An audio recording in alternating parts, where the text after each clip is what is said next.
Hello. Welcome to today's info session. I am going to allow another minute or so for people to start joining us. I do see some people are already in here, which is great. But I am going to give it another minute or so. Since it's 4 o'clock and it's a little early, we'll give a little extra time. So bear with us for just another minute.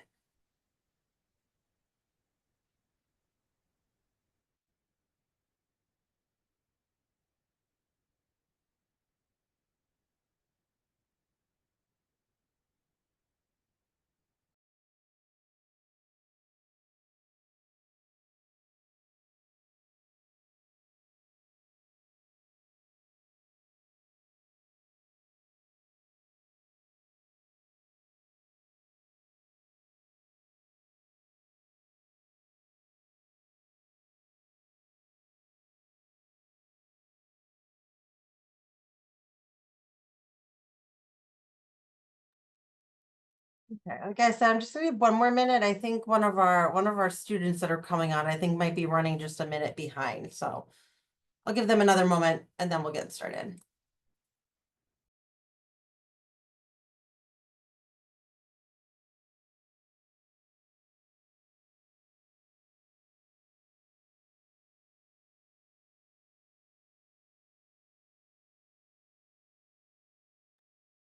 Okay, we can actually get started without them because we're just going to start with introductions anyway, and I'll give them another extra minute. I did work them a little hard. They had to give a tour earlier and go to class, so I will give them a few minutes of relief. So welcome everyone. My name is Amy. If you have inquired into admissions at all, my name may look very familiar. I'm usually your point of contact when you start inquiring about acupuncture. So welcome. I also have Dr. Sina with me, who is faculty member in the program, also a very special alum of the program. So I'll let him introduce himself and then I'll go ahead and get the presentation going. Great. Well, my name is Steve Sina. I graduated from NISA in 2001. And since then, I've done things like worked in multidisciplinary practices, acupuncture research. My focus has always been on orthopedic conditions, sports medicine, pain. And that's what I teach in the program. I teach integrative medicine approaches for the treatment of pain. And heavily involved in professional education, run the student groups, a couple of different ones. Anyways, that's pretty good. That's good enough. Great. I stay Amongst a busy. lot of other things, I but stay busy, yeah. go on and on. So welcome to MCPHS as well, is representing the New England School of Acupuncture. So if you Google us at all, we're one and the same. Just depends on maybe what you're reading at the time. So MCPHS in general, we've been around for a very long time. We celebrated our bicentennial in 2023. So first and foremost, obviously, because of our name, we were a pharmacy school. We did that for a very long time, but really over the years have developed into a whole healthcare university, including 3 different campuses. So MCPHS has definitely grown in our history. And even with NISA coming on board, I know the kind of room and potential we still have in that building. So I see more expansion and great things happening. So really just a lot of positive things coming down the road from us. We have a very large international population, which we love. So we have students coming from all around the world on all 3 campuses, not just one in particular. And with having 3 campuses and the whole notion of, all is one MCPHS, sometimes I get the question of students, well, if I'm not on the Boston campus, does that mean I can't go to Boston for a rotation? Does that mean only Boston students, get those rotations? Absolutely not. And even more special, I'm pretty sure NISA students have more access to rotations in Boston hospitals than our other programs. So having such specific positions really gives our students a huge advantage in those areas. I am going to take 1 second. So we do have Sam and Emma here. Girls, do you want to quickly, well, not necessarily quickly, introduce yourselves to the group? Yeah, so we're in the same room, so we'll do the same thing that we did last time, kind of mute and unmute and play with the volume. But so I'm Emma, Sam and I actually just came from a class, so that's why we're running a little bit late, but we are both in our second semesters of our first year. Before this, I was not doing anything related to health or acupuncture or Eastern medicine. I was a project manager in tech. So this was a big career shift for me, and it's been super rewarding, and I've loved every second of it so far, and I'm really excited to keep going. All right, and hi, my name is Sam. I am also a first-year student here with Emma as well.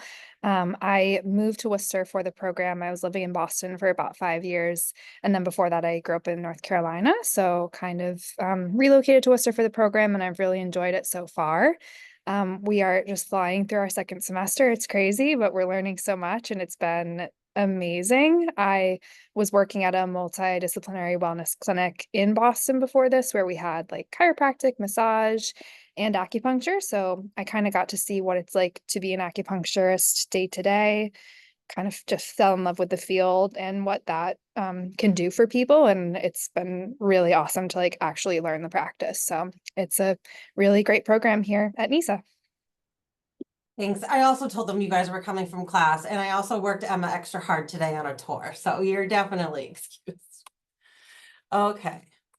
I also wanted to point out, which I forgot to mention when we were starting, the Q&A box is live, so any questions you have while we're presenting, throw them in there. If we don't answer them right away, probably means we're answering it in a couple slides coming up, or we're going to choose to answer it live. But don't worry, we promise that we will answer all questions, but feel free to throw them in as they're coming. So we are located here in Worcester. Worcester is the second largest city in New England, heart of the Commonwealth. So if you take a push pin and right in the middle of the state, there we are. I had the privilege of knowing what Worcester looked like prior to 2000 and MCPHS moving its campus out here. And it is a radical change, radical in a positive way. A lot of care went into refurbishing old architecture here in the city and preserving its history and really working with the community. We have 3 active community healthcare clinics here on campus. So of course, number 1 is our acupuncture community clinic that serves the community, which we are an extensive wait list. We also have our dental hygiene clinic, which I actually just found out this morning is also currently on a wait list. And we also have the Eye and Vision Center with full optical shop. So also means lots of free services to students, lots of discounts for me as staff, and lots of ways that MCPHS can connect and give back to the community.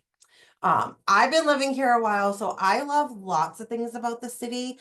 But Sam and Emma, do you want to tell us what maybe your favorite thing about Worcester is? Yeah, so I live downtown. I live really close to campus. And I think one of my favorite things about Worcester is all of the local businesses, like little cafes, little restaurants, and shops. I think when I first moved out here, I wasn't really sure what the scene was going to be like for that because I like to try different cafes, like to try different restaurants, but there's amazing food out here. Really any type of cuisine that you want, you can find. And then some really great coffee shops. There are a lot of colleges in Worcester, or universities. So there are tons of big coffee shops where you can go hunker down for a few hours, get some work done, and have a tasty coffee and pastry. So I really enjoy that about Worcester. It's a really fun city to kind of be a young professional grad student in. Yeah, I think Worcester is like Massachusetts' best kept secret, because I think for many years, like I was, you hear like, oh, Worcester's kind of tough. I think they make that up. I think that was made up so that people would not come to Worcester, because it is very cute. I feel very safe here. It's, we're right by the courthouse. So there's just like lots of people, like, professionals, lots of lawyers, like, there's just a lot in, you can like throw a rock and you hit a restaurant outside of campus. So, like Sam said, it's really easy to find, somewhere to go, somewhere, to tuck in. And I'm still finding new places. I think the second years are hiding things from us too, because they have places I've seen them go that I think are nice. There's like a place with a fireplace down the street. So yeah, so it's fun discovering outside of, just school, because we're adults and it's nice to have something to do outside of class time. Yes, and one thing I do like to point out, the Worcester campus is all graduate programs. There are no undergraduate students on our campus. So it is very much you are with other adult learners, not necessarily an 18-year-old that just rolled out of high school, and there's quite a difference of life experience there. So also good to know that a lot of you are coming from similar points in life to come into grad school. Okay, so on the Worcester campus, one good thing that we have to offer, and also another good thing that we're an all grad campus, is that we have on campus housing available. So we have everything from shared housing, so 2-bedroom condos, 2-bedroom apartments. We have suite style 2 to 3 bedrooms on campus. We have single style, so we have hotel style with a community kitchen setup. We also have studio style with a kitchenette. So if you've ever stayed in a residence inn that had a hotel room and kitchenette set up, that's pretty much the space you're looking at. I know that Sam and Emma are not living directly on campus. They are nearby to campus, but I know you both have friends in on-campus housing. So you want to share a little bit about what you know of their experience? Yeah, so as I said, I live close to campus, not in the campus housing, so I do feel safe by campus living close by. So I know that's something we all can agree on, is that it is a very safe area to live. Downtown, I feel comfortable walking by myself or just with a friend. But our friends that do live on campus housing, they really do enjoy it. They've really liked getting to know their roommates in other practices. So I know all of the people that are in our program live with people who are not in the acupuncture program. And they just say it's really cool to learn from their roommates what they're doing in their own professions. So I think we have one person who lives with I think an optometry student, and she is just learning like so much about optometry. So it's really cool to have that sort of professional mingling within the dorms, which is fun. And then I do know that the dorms also do like events, so you can meet the people who live in your building, which is a nice way to get to know other people in the greater MCPHS community. I mean, now optometry student can use the roommate practice on their eyes, while the acupuncture student can then in return practice acupuncture on them. So you never know. This could be a really great benefit of a relationship. But plenty of options and plenty of space. So you may not get your first option if those are limited, but typically by your second option should be good. So these are also the other areas that you'll find here on the Worcester campus. So, I mean, obviously number one is at the top with the acupuncture, and then we have everything from dental hygiene to PA to nursing to all sorts of pharmacy, occupational therapy, and physical therapy. So one thing, and this always kind of stopped me in my tracks, and the student had such a basic comment, but threw me for a loop. I'm talking about, we're a health science university. This is so great. This is what you're surrounded by. And I had a student just simply ask me, well, what does that mean for me though? And that's great that you have these things, but like, what does it really mean? And what it really means is this idea that we're going to talk about interprofessional education. We are not the first school to do it. We're not the only school that does it, but we are an all health science graduate campus that is doing it, which does make us stand out a little bit more depending on other schools or programs you may be looking at. So the idea of IPE is really to get you to collaborate with your peers. So you may not have the benefit of having an optometry roommate and can learn optometry from them, but I promise you, you're going to know what an optometrist does. You're going to know what their roles are because you get to do teamwork with them. So with that, I'm not going to go into details about this. First, Professor Sina, if you'd like to tell us a little bit about some of the activities that we do, and Sam and Emma, I'm going to have you guys talk about the ones you have done in your experiences. Yeah, so when you're a first year student, you get 3 different activities in your first year. The fall is an activity where it's called roles inventory or roles and responsibilities, and you sit at tables with all the other programs. We get about 700 students on the Worcester campus to attend this.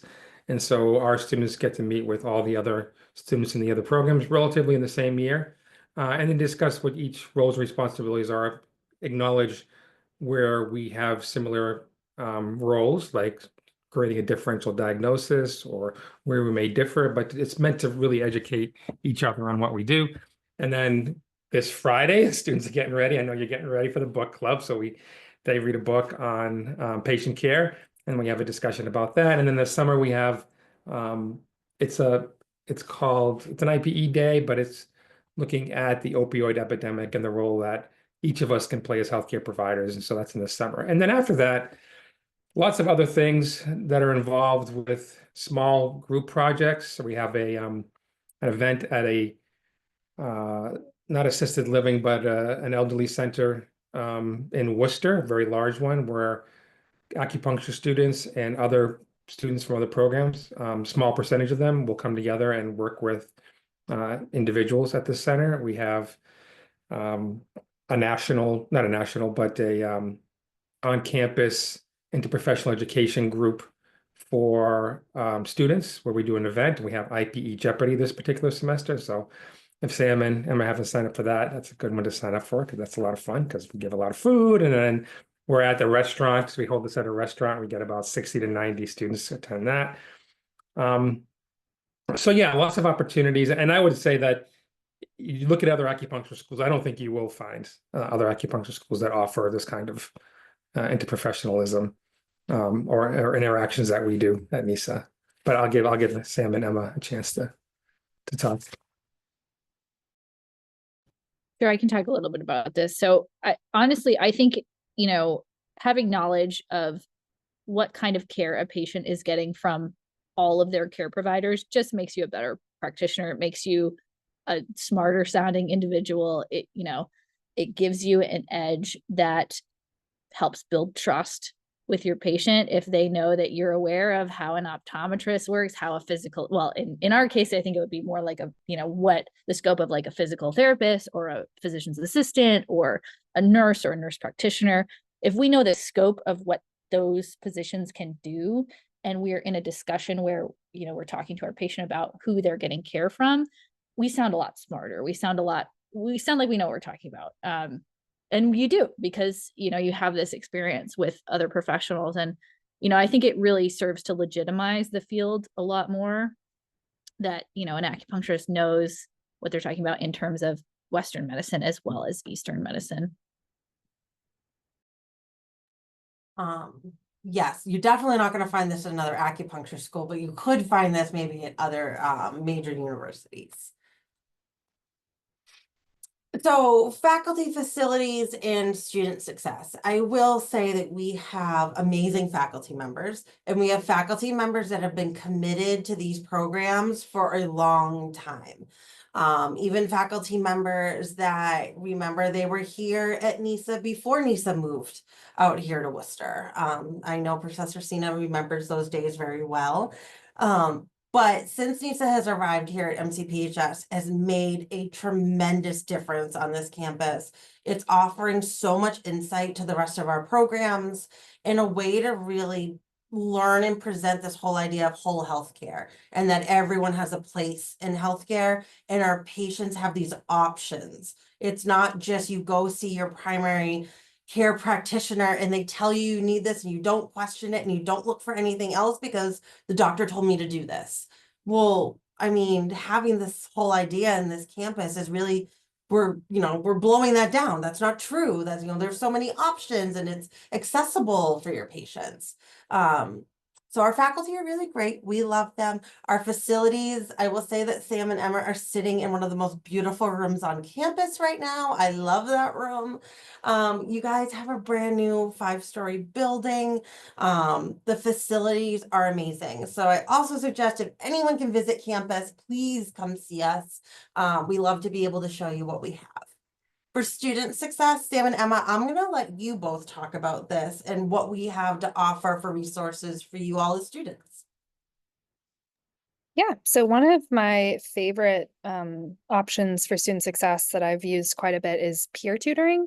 So I used this a lot last semester, especially in the beginning of the semester when I felt like I was just getting my feet under me, trying to just wrap my head around the material. You sign up to be tutored by someone in the years above you. So typically it'd be with, if you're a first year, it'd be with a second year student, but it could also be with a third year. And they have just taken the classes. They've gotten good marks in their classes, so they are approved by the teachers to be tutoring. And then you can just ask them questions. They might give you like some little tips on testing. Like they might be like, oh, you won't get tested on that. Don't worry about it. Or like, no, you really need to know that for testing. So that's really valuable too. And it's a nice way to also get to know the people in your program because we are all in the same building, but we don't always have classes with each other. So peer tutoring is also a really nice way to like meet the upper classes and just create those connections because we'll be working with them in the field in 3 or so years. So that's a nice way to also just create those connections and meet the people who are in NISA. And I will just add on to that, we also have advising service. So if you need any kind of counseling services, we have it on campus, telehealth, online, 24/7 subscription hotlines. There is always something available to all of our students. We have career services. I don't think students are necessarily hitting career services when they first get to campus, but if you needed to, those services are available as soon as you get to campus. And if there are any kind of academic accommodations needed, everything is covered by the university. We just need to know what you need help with, and we're happy to set that up and provide those services for you.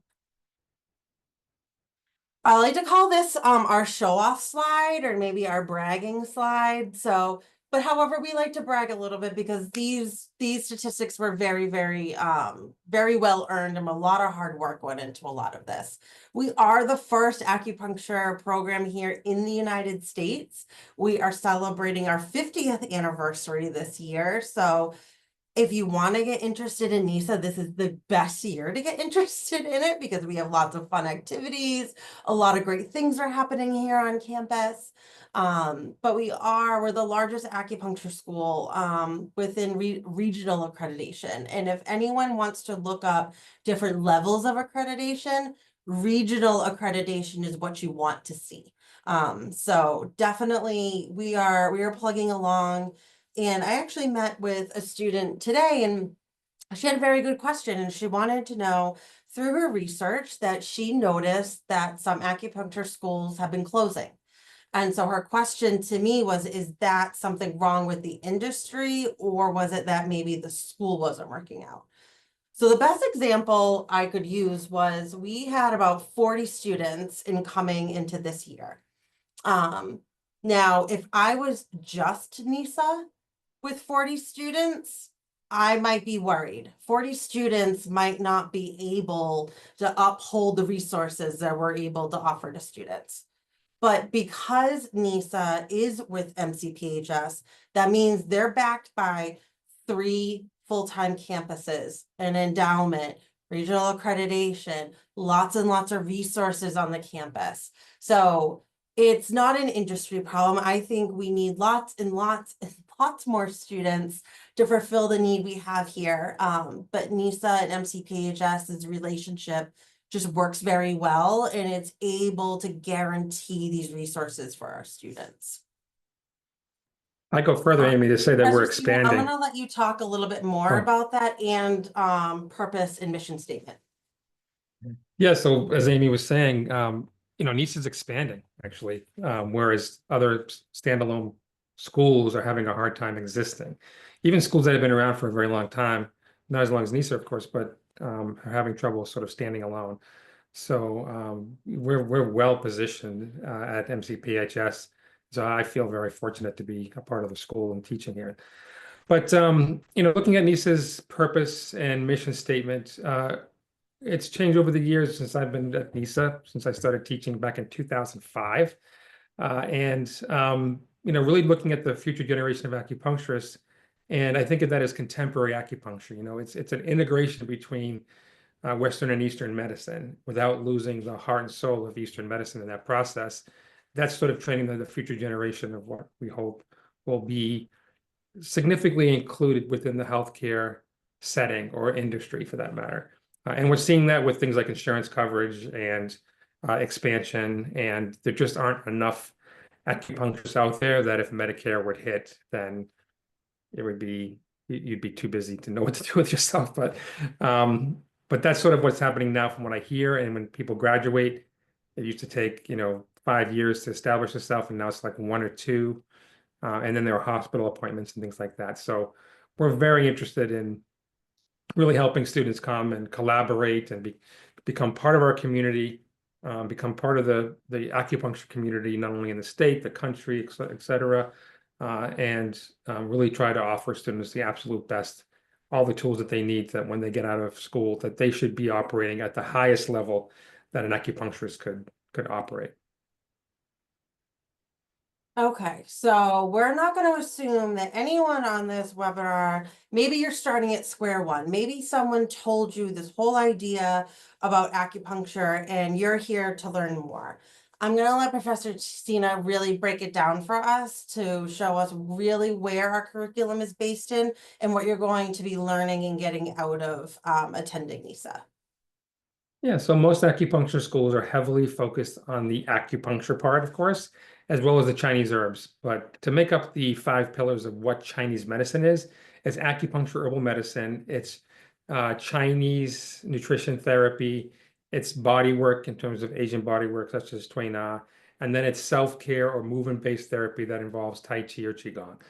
So students are going to get exposed to all of this, but the emphasis is going to be primarily on the acupuncture, and if you choose to do herbs, you'll get a significant amount of Chinese herbal medicine training, not Western herb perspective where they use individual herbs, but combinations of herbs that are mostly from China. You can actually find some of them growing wild here, but we have an extensive herbal department that, if you're interested in that, you can get trained in that. And then there are all sorts of other pieces. I think you're going to show a slide on adjunctive therapies too. And we can talk further about that as well. Oh, actually, some of them are here. I just realized. Moxibustion, burning mox on the head of a needle, cupping therapy, gua sha, which is like a scraping therapy or medicine type technique, and of course, electroacupuncture. It goes further than that. It goes like, if you do Japanese style acupuncture, you're doing all sorts of other types of adjunctive therapies, along with abdominal palpation and different types of moxa techniques. And then I also teach things like kinesiotaping and other integrative therapies within the pain management series. So this is like a small taste, I think, of what you might get. Okay, so the different types of pathways that we offer, different ways that you can take these programs. So especially here in the state of Massachusetts, one big thing, you also want to decide and focus on which state you may be practicing in, because there could be different requirements. Example, the state of Massachusetts, to be eligible to sit for licensure, you need to show a successful completion of a Master of Acupuncture. However, if you were planning to maybe go to Texas or go to California, the basis or the basic that you need to be eligible, you would have to have both a Master of Acupuncture and Chinese herbal medicine. So I do tell students, depending on where you're coming from and maybe where you want to practice, that might dictate the pathway you're taking. So again, we have the Master of Acupuncture that is for you to be a practicing acupuncturist. If we have herbs along with that, you are trained to be able to dispense and work with herbs with your patients. We also have a track that if you want to, now granted, we have to start with the masters. So we start with the masters. If you wanted to have a track to go on to the doctoral program, that is also an option. And we also have a Japanese acupuncture concentration. I will say that all first-year students, everyone takes intro to Japanese acupuncture. Everyone takes intro to herbs. So if you wanted to, you could apply for everything up front. So then if you take intro to herbs and you're like, oh, no, actually, maybe not. You can drop it, no penalty, no nothing. If you get to the 3rd year and you decide, actually, maybe not the doctorate right now, you would still have time to drop it before you took any classes or incurred any kind of expense towards that part of the degree. So there is a lot of flexibility there. You also can add on these pieces. It is easier to drop than to add at this school, and that is just my general advice. But again, just because you don't apply for it from the beginning does not mean that you cannot add it on later. One question that I get that Dr. Senior, I'm going to have you talk a little bit about is, if the requirement is only for me to get a master's, why would I go through and take on the doctorate? I think, you know, sometimes put simply, it's nice to be a doctor of something. I mean, some students will pursue it for that reason, but in the profession, like we saw with physical therapy, which is now a doctorate, a doctoral level degree, we're going to see a transition in our profession at some point. It's going to probably take another 5+ years before that happens, maybe 10 years, where you'll need to have a doctorate degree in acupuncture. Those who are graduating now will probably just be grandfathered in. But even some states are looking at entry level as being you need a doctoral degree in order to practice. I know Florida was one state that was really looking at that like now, but I think they're still a few years away before they institute that. And our doctoral degree, to give you a sense of it, since I serve as the advisor to it, is really focused on scholarly work, interprofessional communication to the sort of the highest level. And then those who are interested in working in hospital settings, it's perfect. Those who aren't, I think it's perfect on how to really open up communication with other healthcare providers to get the types of referrals and to refer to them. That would create a very successful practice. And so I'm definitely biased in that way.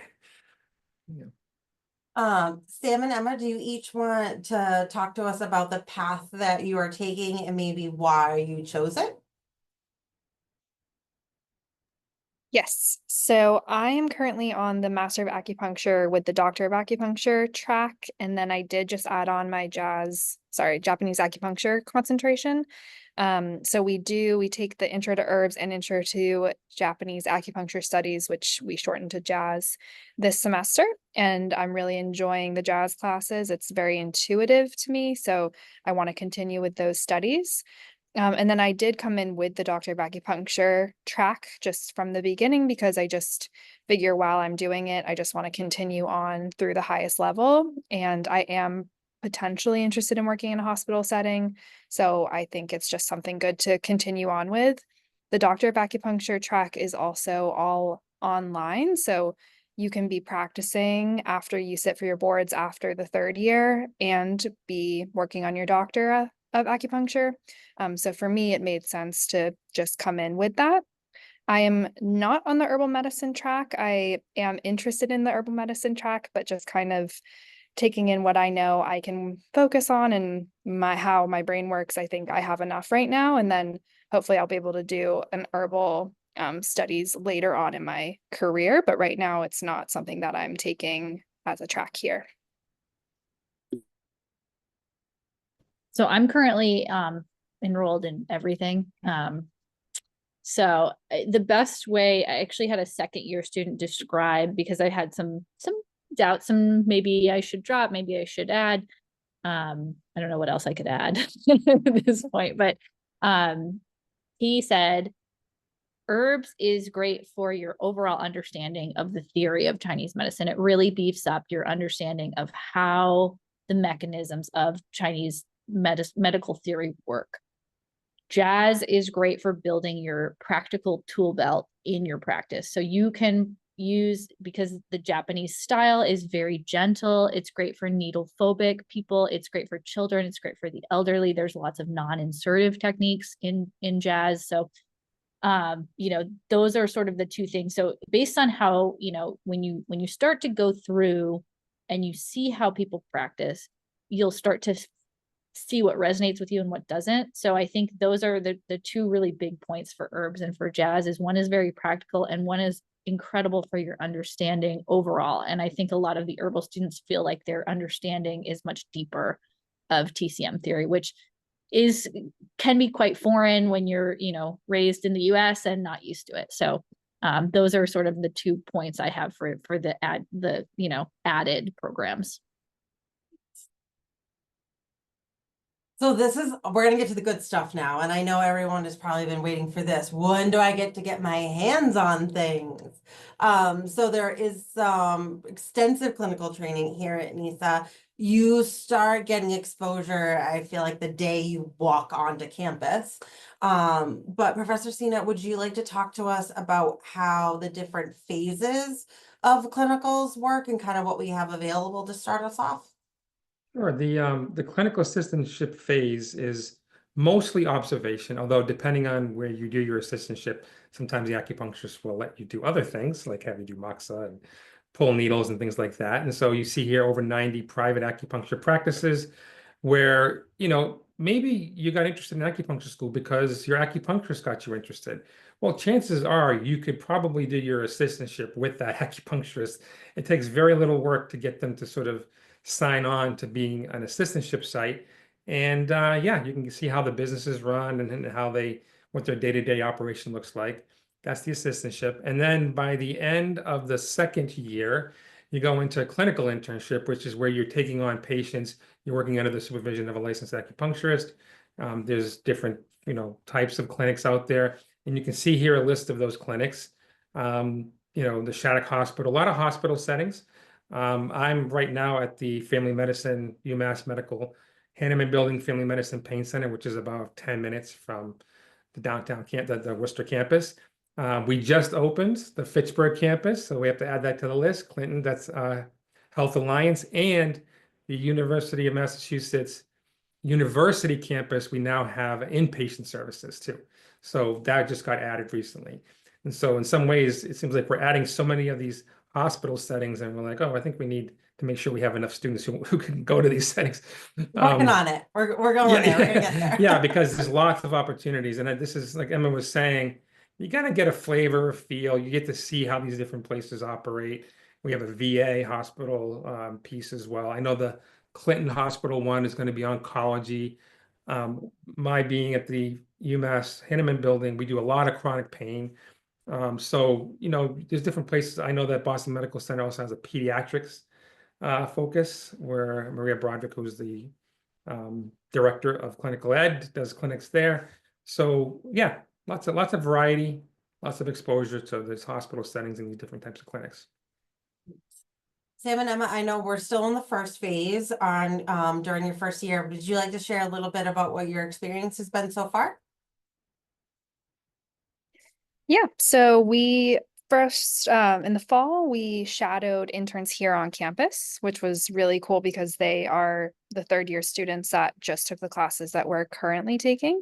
So it's kind of incredible and awe-inspiring to see how much knowledge you're gonna get over the course of the next 2 years. And they're all really proficient and really confident. So that was really amazing to watch the students work here at school.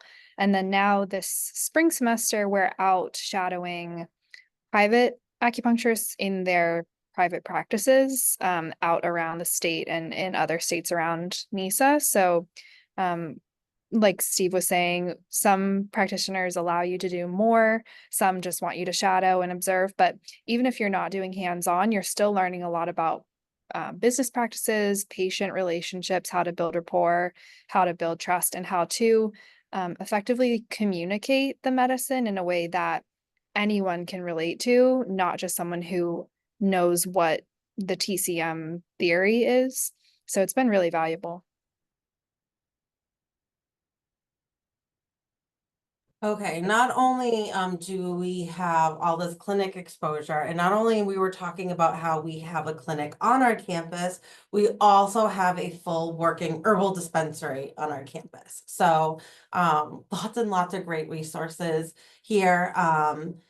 Professor Sina, I'm going to have you take us through what we do in the dispensary and kind of what we're looking at maybe here in this photo.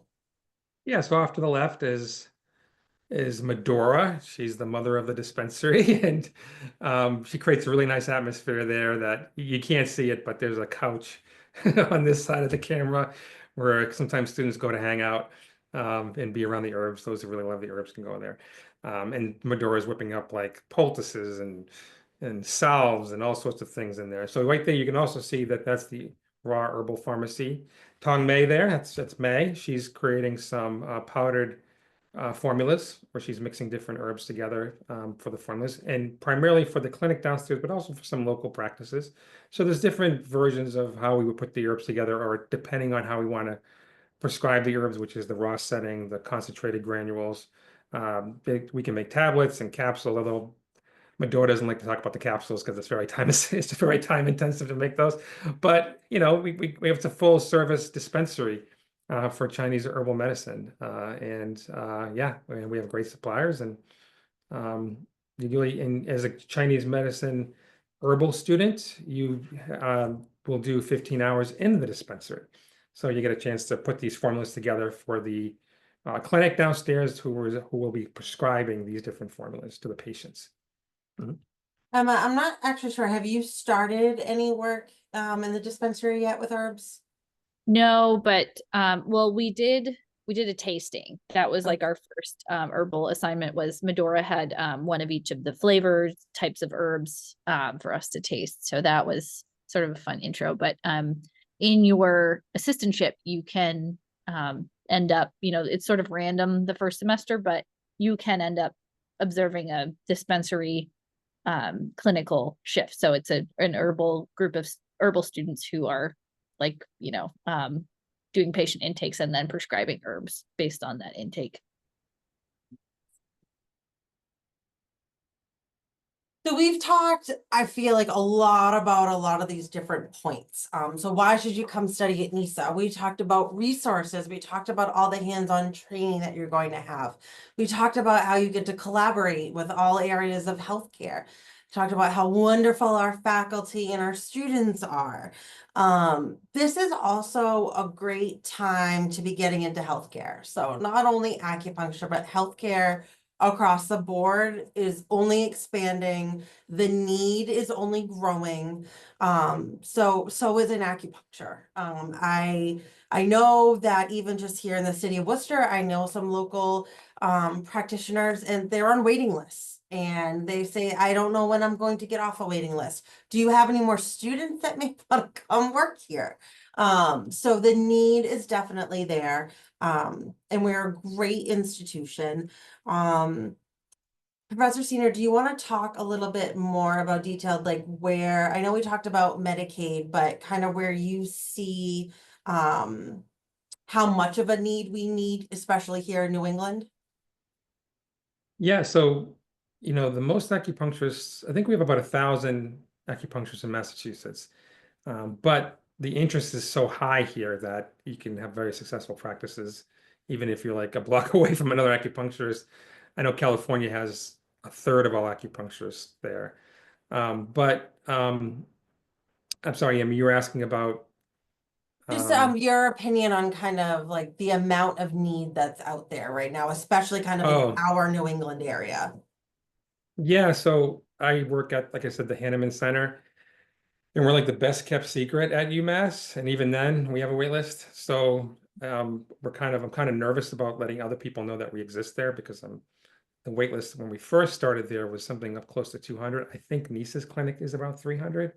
And because we offer low cost care at these different locations. And acupuncture rates, depending on where you set up your practice, can vary. But I know of a lot of local acupuncturists, even next to the school where we're offering all these like relatively inexpensive services, who are doing extremely well, which is, it's good to see that we're not impacting them by offering these services, because we're treating lots of underserved communities. These are communities that may not be able to afford the service. And there are different forms of acupuncture, in the sense that different approaches where you can have these collaborative, what they called, students have to help me out with that. What is it called again? The community style acupuncture, as well as like one-on-one type of acupuncture. And so there's different ways you can sort of make a difference in the lives of others, and it doesn't have to necessitate them having lots of disposable income to do that. Not to mention the insurance is starting to really ramp up and cover acupuncture. Great. So I do have a question here about asking differences between the 3 and 4 year program. Depends on maybe which pathway you want to take in terms of what is considered 3 and 4 year. So right now, we do have the Master of Acupuncture. That is our standard, just under 3-year program. When adding on a Master's of Acupuncture and Chinese Herbal Medicine, we strongly suggest that you take a 4-year path with that to have enough time. But if you are in the program and you are able to take it at an accelerated pace, that could be an option to finish it in 3. If you're doing a MAC to DAC, so we're doing a Master's of Acupuncture to Doctorate of Acupuncture, that would be considered a 4-year pathway because it would be 3 years with the Master's, 1 year with the doctorate. So kind of depends. I also want, a lot of times people are asking me about part-time questions. We do not have an official part-time program. We do have a slow start option to the Masters of Acupuncture program. Essentially, if you're looking at our 1st-year curriculum, split that into 2 years. So you essentially be taking all of those 1st-year classes instead of taking it across, 3 semesters of your 1st year, you're actually taking it across 6 semesters in 1st and 2nd year. So I'm not sure if that's the question about 3 and 4-year programs. I'm happy to answer more detailed questions about that as well. I am going to talk a little bit about the application review because I did see a question come in about that. I'm going to talk about that in the next slide. This is kind of what we were just talking about in terms of we're in a field of growth. There is a need for our acupuncturists. So that also means that I'd like to say that also pay scales will also be on the rise as the need goes up. So a really promising career, especially being in the area of healthcare. So it's a great path to be able to choose. A little bit about how do we get into this most amazing school and program. Also a great thing, it is a free application. So if you go on our website, anywhere in graduate application you want, it's usually the first option. So the MCPHS graduate application, you're going to fill out a form, so basic information about you.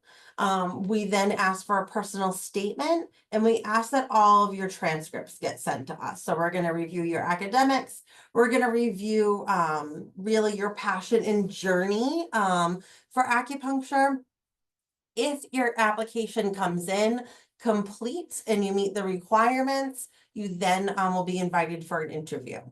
So in terms of what is an eligible applicant, if we are applying to any of our programs without a completed undergraduate degree, that is still possible, but the requirements are going to be a little different depending on what you're interested in.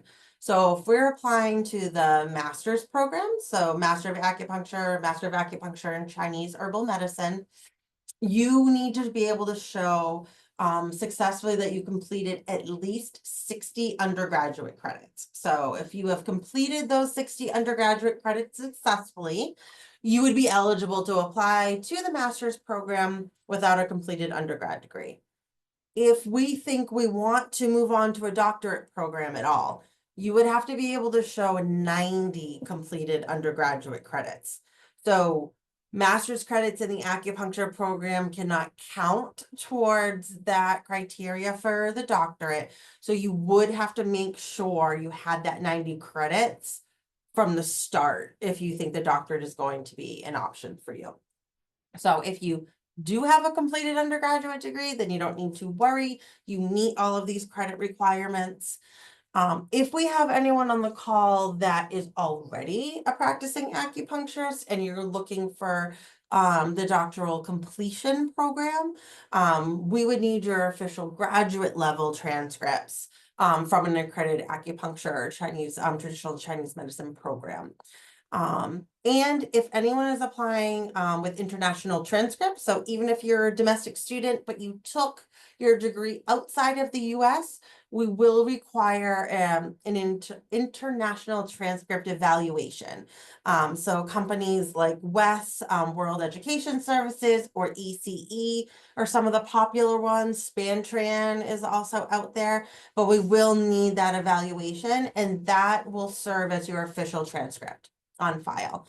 Always happy to answer more questions regarding all of that, because sometimes it can get a little confusing. I do see a question coming in about the credits. You can apply with credits in progress. So we're looking at making sure you would have to show us that you're signed up for courses, or you have a plan that you would actually be able to finish. You can still go through the admission process. You could still be admitted. Come August 15th, when we're getting ready to start welcoming everyone to campus, we would have to be able to see those transcripts in our office that shows that you have met the credit requirement. But if they're in process, you absolutely can still start the admission process. We would just need everything done by August, this August 2025. So I hope that answers that question. So don't let that hold you back. We can be in progress with things in order to apply. So like I said, all applications, they're all going to come to me first. So I'm going to go through, and if you said that you had 3 graduate degrees from Harvard, I want to make sure that those Harvard transcripts are there. It has the right degrees on them. I'm making sure I'm reviewing your transcripts that you meet the credit requirements. I'm double checking your essay to make sure maybe there's nothing in there we have to address before you move on. Really just making sure that everything is there and ready to go. If that is the case, you will be invited for either virtual or on-campus interview. It's a one-on-one interview. You may have the pleasure of having Professor Sina as the one that interviews you, because he is on the committee. It's a conversation. I also try to tell students that don't freak out. This is not a committee that has a rubber stamp and a red pen. All we know about you is what you put on your application.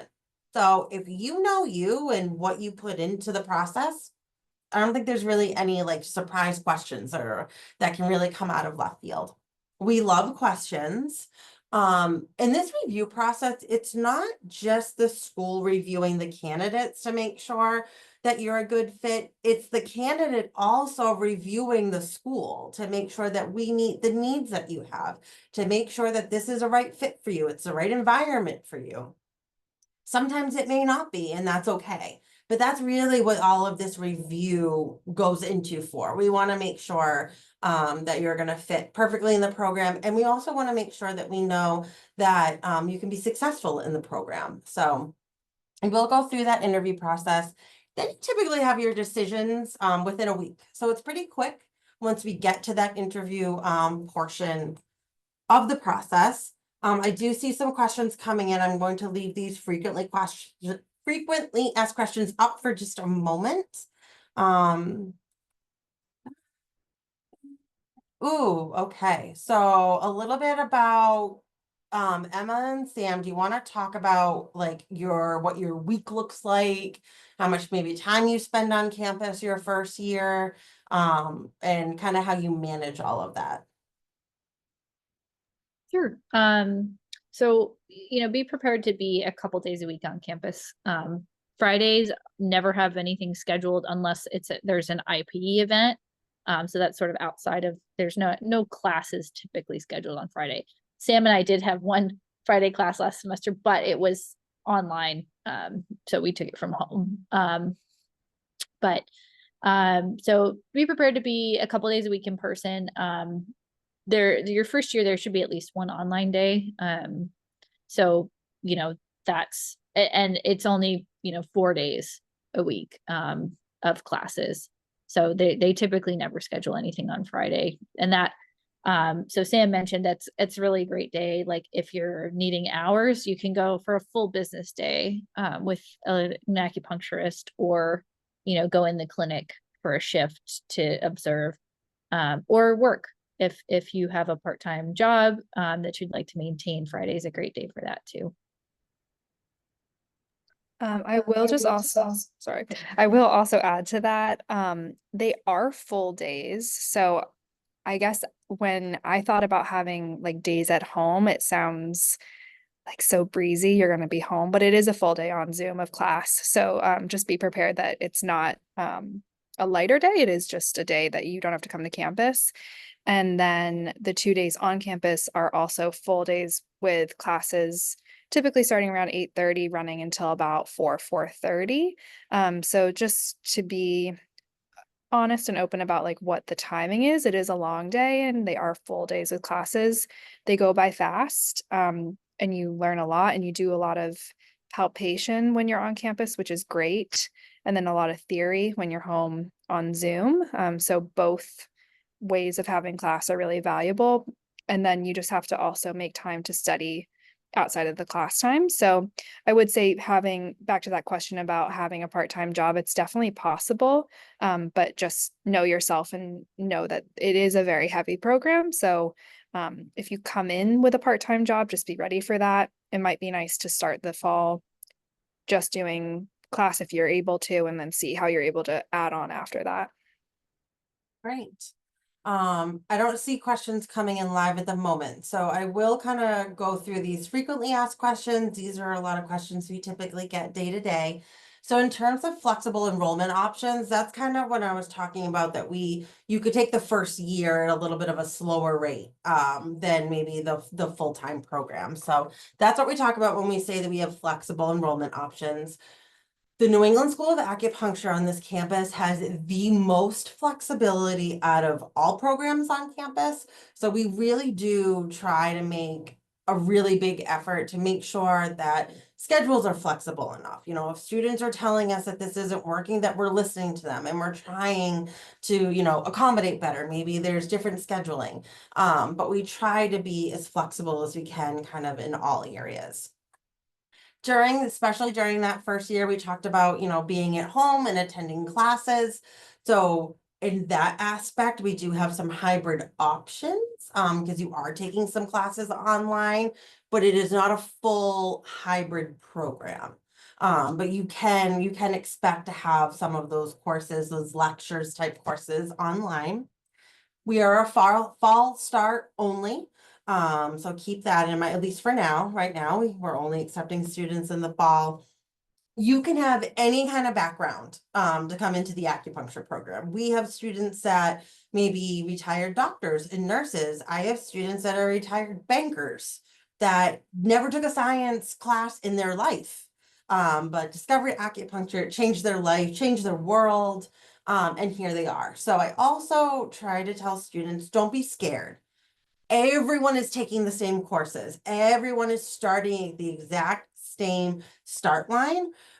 So yes, there could be students in your classes that maybe have more medical exposure than you. That's going to happen, but you're also not the only one that doesn't have a whole lot. So just know that there's quite the diversity in the group. And you can start right there at that starting line when you come in. International students absolutely apply. The application process works the exact same way, except we just need that extra evaluation on your transcripts. If you are currently in an acupuncture program, we do accept transfer students as well as credits. If you are coming in, not as a transfer student, a fresh student, if you have taken general biology, anatomy and physiology 1 or anatomy and physiology 2 within the past 5 years successfully, we can accept that for transfer credit towards your curriculum. But again, it is a little strict since we're accepting the credit as transfer. We do have kind of that 5-year limit is a little bit of a hard limit. So just keep that in mind. We do process federal financial aid. So if you are, please fill out your FAFSA. We want to fill it out. You want to know what's out there for you. Many of our students are taking that route. We do have financial aid here on campus. So if you needed an affordability appointment or had more detailed questions about kind of how that aid and loan works, we're happy to set that up for you. We do have scholarships. So incoming fall 2025 students, similar to fall 2024 students, are going to be receiving a renewable scholarship. So previously it was a per year scholarship. Now we're billing per credit. So it's a per credit scholarship. Pretty much exactly the same offer, but now it shows per credit versus full year. So for per credit pricing, it's $660 per credit. With this current scholarship, it brings it to $505 per credit. So that's kind of the percentage that you're getting in a scholarship. So semester bills could look a little different semester to semester, but just know that the total credits for the program is the same. So even if it took you, okay, I tried the 3-year, it ended up taking me 4 years to finish. It's still the same price. We're not charging you more for still being here. We're just charging you by the classes you're taking. So good thing to keep in mind. And we did talk a little bit about state licensing. Not all states have the same licensing requirements.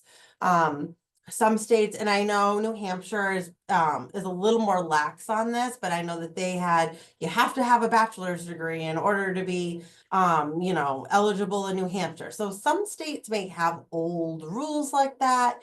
I know some students have been licensed in New Hampshire and their exceptions have been made. So just double check. Make sure to check in with that licensing board, maybe ask your questions. Just also really depends on what area of the US that you want to settle up your career in. I do always recommend students, if you have the opportunity to visit us, please come visit. We are going to be having an open house visit day coming up. It's Saturday, March 29th. So if you go to that visit page on our website, you will see everything from info sessions coming up, any kind of on-campus activities we have, campus tours. And if for some reason that the tours and the visit day and everything on there doesn't work, well, then you just call me, because then we just set up for you to come visit when it's convenient. So if you want to come sit in on a class, you can meet Sam and Emma. They'll be studying really hard in there. Always happy to do so. Just check in with me. I'll be able to check what classes are available when you want to come visit. We can tour you around. We can put you in touch with faculty. I am happy to make any connection you need. We just need to know about it. So always happy to help. But if you do have the opportunity, I think it does make a big difference to visit the schools that you could be applying to. Something could look fantastic on paper and you're there and it's just not the right feel for you. Or you could be questioning it, I don't really know. You visit, you fall in love with it. So I always tell students, you may not know for sure until you really step into the building and take a look around and get a feel for it. So great YouTube footage. We have an admissions blog. We have some highlights and videos of students in our labs and interviewing faculty members. So really be able to check it out. And lots of great stuff to look at there. I see the last question was just answered. I'm going to check the time and we're right there at 5:03. So much better than last month. We went way over. But again, my information is here. So even if you wanted to chat with Sam or Emma, or maybe you have more questions for Dr. Sina, let me know. I'm happy to make those connections. Thanks for joining us. And if you want a recording or the slides to take a look at, just reach out to me. I'm happy to send them to you. I hope everyone has a great night. Great. Thanks, everyone. Bye-bye.